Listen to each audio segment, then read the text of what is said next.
হে everyone, আসসালামু আলাইকুম। কী অবস্থা সবার? আশা করি সবাই ভালো আছেন, সুস্থ আছেন। তো আজকে হোন্ডার শোরুমে গিয়ে দেখলাম নতুন একটি বাইক লঞ্চ হয়েছে।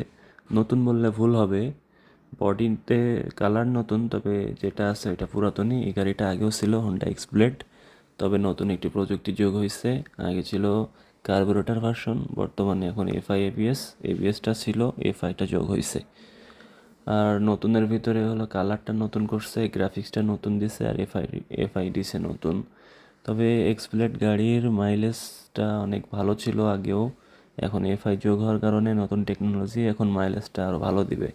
তবে তেমন কিছু দেখলাম চেঞ্জ হয়নি, কিগুলো একটু চেঞ্জ হয়েছে, আর সুইচগুলো একটু চেঞ্জ হয়েছে। আগে কিল সুইচ ছিল না, এখন কিল সুইচ দিছে। আর মোটামুটি সব কিছু আগের মতোই আছে।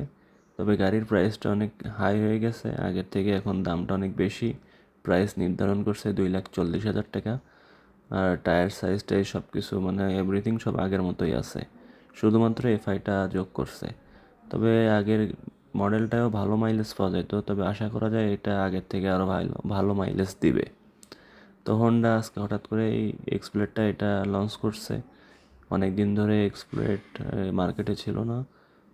এখন গাড়ির কয়েকটা কালার, 4টা থেকে 5টা কালার সম্ভবত নতুন লঞ্চ হয়েছে।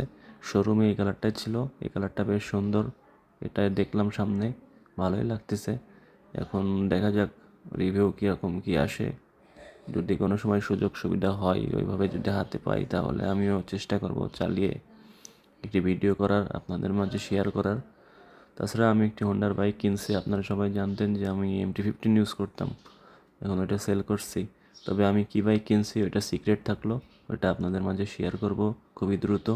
এই বাইকটা ভালোই লাগতেছে আমার কাছে, আজকে হঠাৎ করে দেখলাম বেশ সুন্দর, অনেক কালারফুল। কালারটা আমার কাছে ভালো লাগছে। শোরুমে এই কালারটাই ছিল, আরও 3-4টা কালার লঞ্চ হয়েছে দেখলাম, তবে এই কালারটা আমার কাছে বেশি সুন্দর লাগছে। ব্ল্যাক একটা আছে, ওইটাও সুন্দর। এটা এফআই এবিএস টেকনোলজি, কিল সুইচ দিছে, আগে কিল সুইচ ছিল না। আমার আশা করা যায় যে ভালোই হবে। তবে যে প্রাইস নির্ধারণ করছে, এই প্রাইসে হোন্ডা চাইলে আরও অনেক কিছু অ্যাড করতে পারতো। সাসপেনশন যেটা সামনে, ওইটা আপসাইড ডাউন দিতে পারতো, বা প্রাইসটা যদি আরও কিছু কম হইতো, হয়তো আরও বেস্ট ডিল হইতো। 2 লাখ টাকার আশেপাশে হলে আমি মনে করি সব থেকে ভালো হইতো। তবে যে প্রাইস দিছে, এই প্রাইসটা একেবারে আহামরি বেশি হয়নি, আবার বেশি হয়ে গেছে এরকম অবস্থা। তারপরেও গাড়ির তুলনায় গাড়ি মোটামুটি ভালো।